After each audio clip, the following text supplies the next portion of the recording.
அனைவருக்கும் வணக்கம். ஒரு குட்டி கதை. பொது அறிவு இல்லாதவன். இதான் அந்த கதையோட பேரு. என்னன்னா, பண்ணையார் ஒருத்தர் இருக்காரு ஒரு ஊர்ல. அவரு மிகவும் செல்வந்தரு. அவருக்கு வந்து ஒரு பொண்ணு இருக்கு. அந்த பொண்ண வந்து நல்ல பட்டப்படிப்பு, மேலும் இயல், இசை, நாடகம், அ அது மாரி ஒரு ஆண் மாரி வளர்க்குறாரு. அ இந்த மாரி நல்ல செல்வ செழிப்போட வந்திருக்க பொண்ணுக்கு வந்து திருமணம் செஞ்சு வைக்கலாமேன்னு சொல்லிட்டு மாப்பிள்ளை தேடுறாரு. இவரு வீட்டோட தான் மாப்பிள்ளை வேணும்னு அந்த கண்டிஷன் வைக்கிறதால யாருமே அந்த பொண்ண கல்யாணம் பண்ணிக்கிறதுக்கு வரல. இந்த நிலையில பக்கத்து ஊர்ல ஒரு வாலிபன் இருக்கான். அவன் ஓரளவு நல்லவன். எந்த கெட்ட பழக்கம் இல்லாதவன். கொஞ்சம் வறுமையில இருக்கான். அவனும் ஏதோ அரசு வேலை அது இதுன்னு ட்ரை பண்றான். எதுவுமே கிடைக்கல. இந்த நிலையில அவனோட விவரத்த கண்டறிந்து அவன நேரா போய் பார்த்துட்டு, மாப்பிள பொண்ணுக்கும் பிடிச்சிருக்கு, அவருக்கு பிடிச்சிருக்குன்னோனே பொண்ணுக்கு கல்யாணம் பண்ணி வைக்கிறாரு. மாப்பிள வந்து வீட்டோட மாப்பிள்ளையா வந்துட்டு நல்ல அமைதியா, ஒழுக்கத்தோட அந்த வீட்டு கணக்கு வழக்கெல்லாம் பார்த்துக்கிட்டு ரொம்ப சிறப்பா இருக்கான். அந்த பெண்ணு வந்து ரொம்ப சந்தோஷமா இருக்கும். அது பார்த்து பண்ணையார் ரொம்ப அமைதி சந்தோஷம் அடைஞ்சு, கோயில் குளம்லாம் போலான்னு சொல்லிட்டு காசி யாத்திரை போலான்னு கிளம்புறாரு. இவரு கிளம்பி போன உடனே அந்த ஊர்ல வந்து ஒரு பாடகர் வந்து இசை கச்சேரி.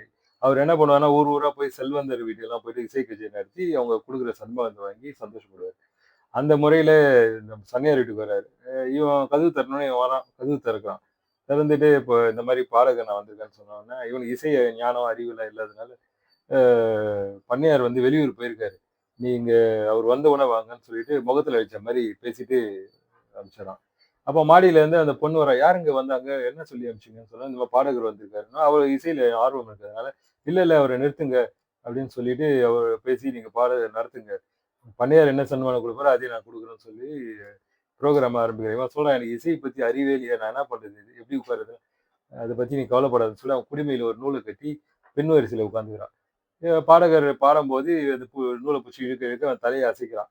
ஸோ மாப்பிள்ளைக்கு வந்து நல்ல ரசனை இருக்கு போல இருக்கு அப்படின்னு அவர் நெனச்சுக்கிட்டு, நல்லா பாடுறாரு. நல்லா பாடிக்கிட்டே இருக்கும்போது, அ இன்னும் அவரு அந்த இன்வால்வ்மெண்ட்ட பார்த்து அழகா பாடணும்னா, திடீர்னு மாப்பிள "பாடலை நிறுத்துங்கள்" அப்படின்றான். என்ன ஏதோ குறை இருக்கு போல இருக்கு சொல்லி நிறுத்திட்டு, "என்னங்க ஏதாவது தவறு எதா இருக்கா ராகத்துல, இசையில?" அப்படின்னு. "இல்ல அதெல்லாம் ஒண்ணும் இல்ல. என் குடுமியில இருக்கிற நூல் அறுந்து போச்சு. அதனால தலையாட்ட முடியாது" அப்படின்னு சொல்றான். இத கேட்டு ஊரே சிரிக்குது. அப்புறம் அவங்க மனைவியில சரி, சரின்னு சொல்லிட்டு மறுபடியும் நூல கட்டிட்டு உட்கார வைக்கிறாங்க.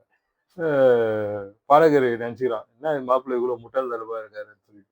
இவனும் பொண்ணும் தலையில அடிச்சுக்கிட்டு, சரி ஓகே அப்படின்னு இருக்காங்க. இதுல என்ன கருத்து என்ன மோரல் ஆஃப் தி ஸ்டோரி என்னன்னா, அ ஏழையா இருக்கலாம் தவறு இல்ல. ஆனா முட்டாளா மட்டும் இருக்கக்கூடாது. அதுதான் தவறு. புரிஞ்சிருக்கும்னு நெனைக்கிறேன். வாழ்த்துக்கள்.